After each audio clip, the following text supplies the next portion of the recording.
All right, welcome to another session of Education in the U.S. This week we look at schools, and if you're following along on the syllabus, you'll see we're moving kind of into the third section of the course itself and the way the course is structured. So now we're looking at the larger issues, the macro issues that impact education in the United States. So to set the tone for talking about schools, I'm going to talk a bit about the achievement and opportunity gaps, which Linda Darling-Hammond talks about in her reading for this week. I'm going to ask you to contribute to a wiki activity called Good School and talk a bit about parents and their relationship to the schools. And then this week is also another discussion, leadership. I want to talk a little bit about Linda Darling-Hammond before we talk about the achievement gap. It's important that we know who our authors are, but it's also important we set the context. I think her research really sets the context well for the context in which young people will learn, teachers teach, schools operate, and so on. So it's important that we talk a bit about these broad societal issues that are likely to impact our classroom. Now, a little bit on Linda Darling-Hammond. She is currently a professor of education at the Stanford Graduate School of Education, and she's published widely on education reform, teacher education, or what you're experiencing right now, right, how we train teachers, and education equity. In 2006, Education Week called her one of the 10 most important people in education in the last decade, which is hard to argue against that. She was so influential, in fact, that in 2008, she was named education advisor to the Obama campaign, and when he won in 2008, many assumed she would go on to become the next Secretary of Education. Obama ended up tabbing Arne Duncan instead. We're not entirely sure why Duncan was chosen over Linda Darling-Hammond, but we know Duncan comes from the same community as Obama. He was CEO of Chicago Public Schools. Before becoming CEO there, he was assistant to the then current CEO of Chicago Public Schools, Paul Vallas, who, if you've been in the area for a little while, you might recognize that name. Paul Vallas, up until very recently, was the superintendent of Bridgeport Public Schools. So a little bit of a connection there between our community and theirs. And many of us in teacher education were quite disappointed over this choice. Nothing against Duncan, but Linda Darling-Hammond was a teacher herself. She works in schools. She does her research in schools. And so for some of us, it was an exciting opportunity to have a teacher running the Department of Education for the first time. But it was not to be. So, the achievement gap. The achievement gap is the observed, persistent disparity of educational measures between the performances of groups of students, especially groups defined by socioeconomic status, race and ethnicity, and gender. It can be observed in a variety of measures, including standardized test scores, GPAs, dropout rates, and college enrollment and college completion rates. Right? So there's not one measure that determines what the achievement gap is. We can look at all different data to observe the achievement gap.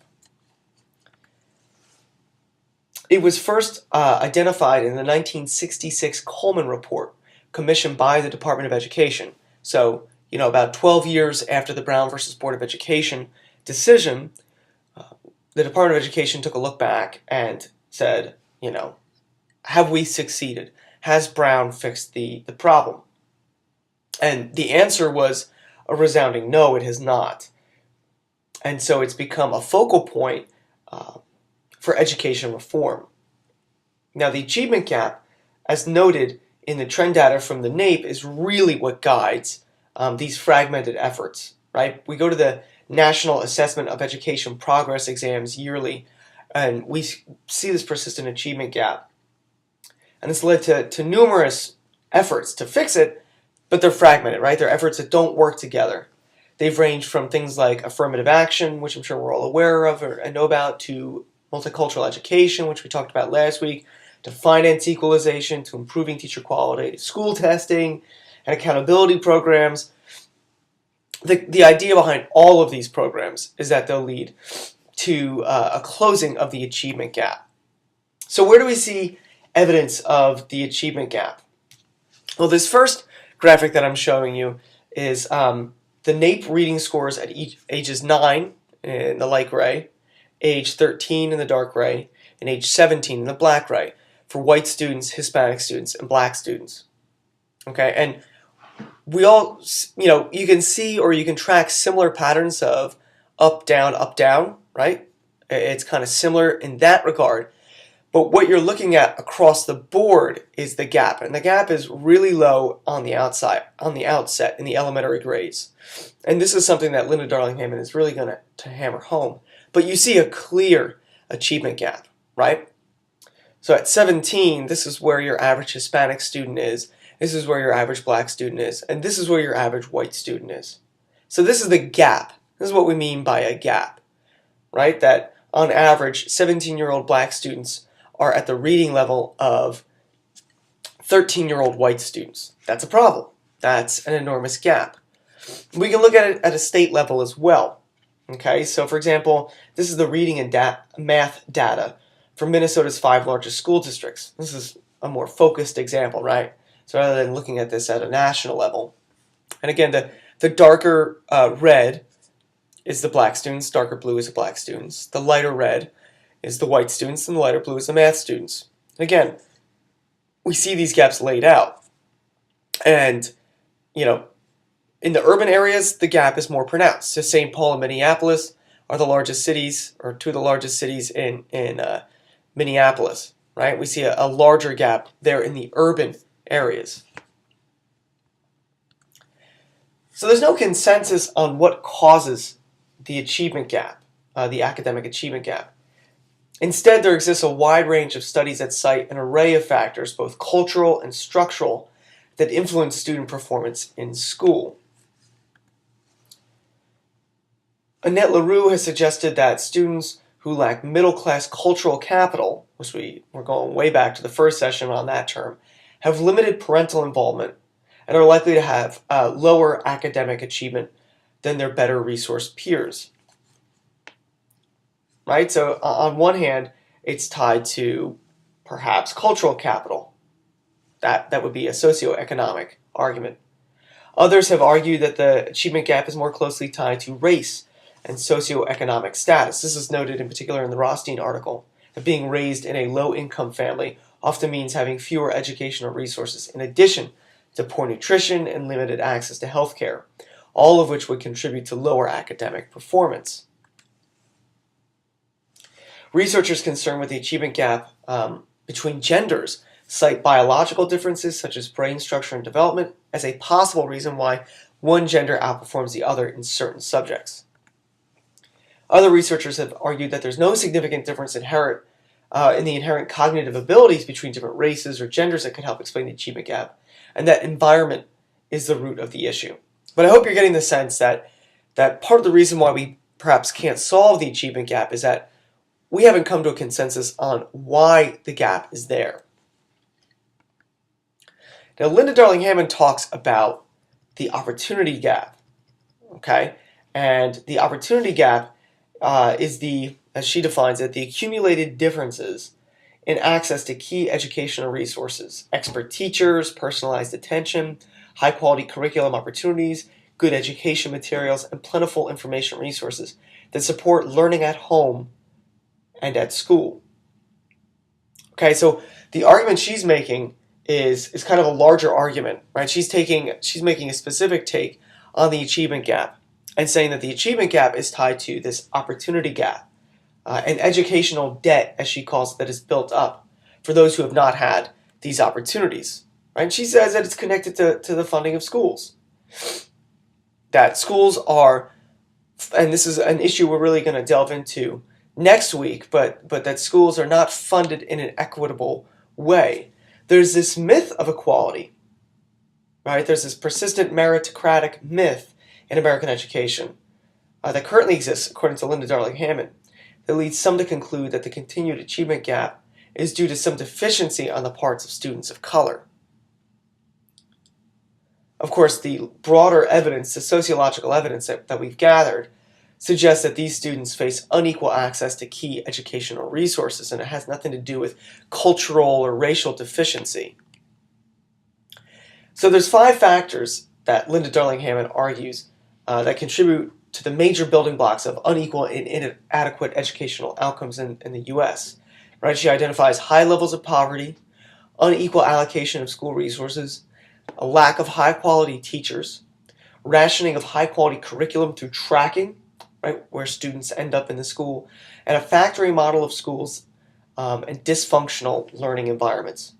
Now, this is what we're going to do here, looking at these 5 factors, is a big picture look at inequality in schools. These descriptions are based on both quantitative and qualitative studies. It's not meant to necessarily describe the school you currently work in or the school you will work in, but rather to give us a big picture for what's going on in schools in the United States. Okay, so the first factor is poverty and a lack of social supports. The U.S. has among the highest poverty rates among children in the Western world and in the industrialized world. Even when you factor in taxes and government transfers, meaning welfare, food stamps, etc., Head Start, U.S. children still face the weakest safety net in the world. In other nations, schools can focus solely on providing an education rather than also having to provide meals and help along with housing and health care. All right, so think about the impact on resources that having to provide free breakfast and lunch to students in low socioeconomic homes, the impact that has on schools. She also talks about limited learning opportunities. All right, and this connects to the Rothstein article on class in the classroom and the learning that takes place at home. The earlier the intervention, meaning the earlier that true education begins, the greater the social returns. The lack of early learning colors teachers' perceptions of students' abilities later in their academic careers. So not only do we know that developmentally, children at a young age require, they need to be read to, they need to be exposed to books, to literacy, to math, and so on. But it also causes a reverberating cycle of discouragement and failure. So once you kind of get marked as a student who's not learned the prerequisites, you're more likely to be tracked in a particular way later on. Also discouraging is Linda Darling-Hammond's talk about the resegregation of schools in the United States. During the 80s and the 90s, and think back to our third session, desegregation policies were abandoned by the federal government. There were fewer levers to counterbalance residential segregation, or that de jure segregation. De facto segregation was outlawed, but people are still going to live where they choose to live. During the 1990s, classroom-based segregation increased as a function of additional tracking within schools. Right, so not only do we have a resegregation of schools, but you have segregation within schools themselves.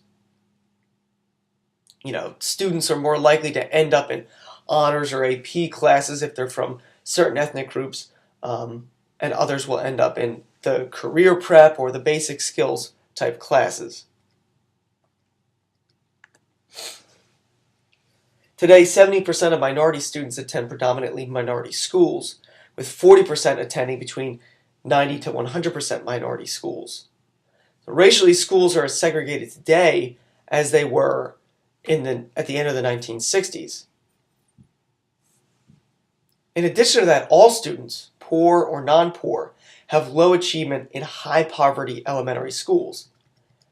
Right? The message being segregation hurts everyone. Right? So even if you are a middle class student, but if you end up going to school in a high poverty area, your education is still going to suffer.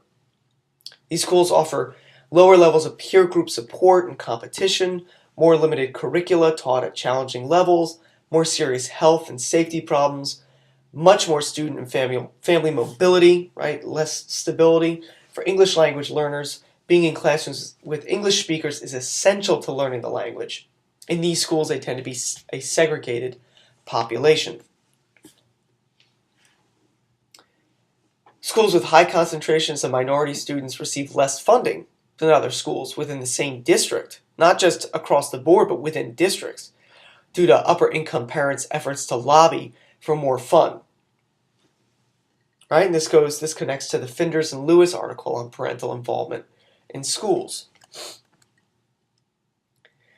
Linda Darling-Hammond also talks about the unequal access to qualified teachers.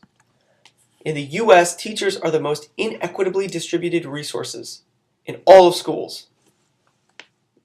And think about that, right? The teacher is a resource, so the level of training, the competency, the number of degrees, the scores on your praxis exams, all of that stuff contributes to where you're going to end up. Working conditions are as powerful an influence as salaries on recruiting teachers to schools. If offered the same salary, but vastly different working conditions, even offered a better salary and vastly different working conditions, will impact teachers' decisions on where to teach. And as a result, minority and poor students are more likely to have underqualified or inexperienced teachers. So the influence on teacher quality on student achievement is significant. A teacher's academic background, preparation for teaching, certification status, and experience significantly affect student achievement. Now, Linda Darling-Hammond also talks about non-selective alternative certification, meaning people who have teachers who have received certification not in a traditional route like what you're doing here at Sacred Heart if you were in our certification program, but rather the alternative routes.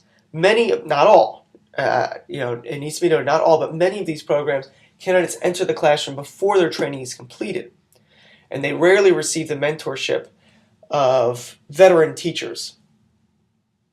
Student achievement appears to dip in high-needs classrooms when staffed by non-selective alternative certification programs. High teacher turnover rate can be correlated with a lack of student teaching experience. So what are the effects of concentrations of underprepared teachers? Having multiple well-qualified teachers has shown positive impacts on student achievement. So too have consistently underqualified teachers shown negative impacts on student achievement. This doesn't mean that a teacher who goes through a non-selective alternative route certification can't be an effective teacher. By no means. But it does mean if you have concentrations of those teachers, they are likely to be without peer support from mentors and experienced teachers. This is due in part to high levels of turnover and, of course, the cycle of wasted resources in hiring novice teachers when they leave after 2 or 3 years, as we know they tend to do. All negatively impacts student achievement.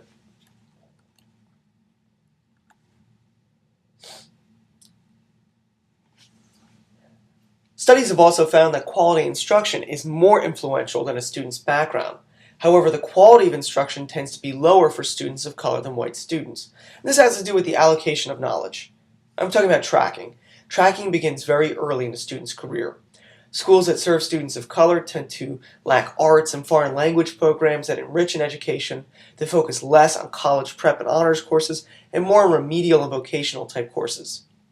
In integrated schools, tracks tend to be color related. I kind of mentioned this earlier in the lecture. Students are not tracked or sorted in this way in high achieving Asian and European nations, right? We don't see tracking in Singapore and in South Korea and in Finland, some of the best schools in the world. We don't see tracking like this. Tracking has its own racist historical origins, goes all the way back to the eugenicist movement in the 1900s and the 1920s. Recall the waves of new immigrants that arrived during this time. As a result, only a slim minority of American students receive a high-quality curriculum. Access to quality curriculum is a powerful determinant of students' achievement, contrary to the historical notion that levels of curriculum are appropriate for the abilities and life goals of students.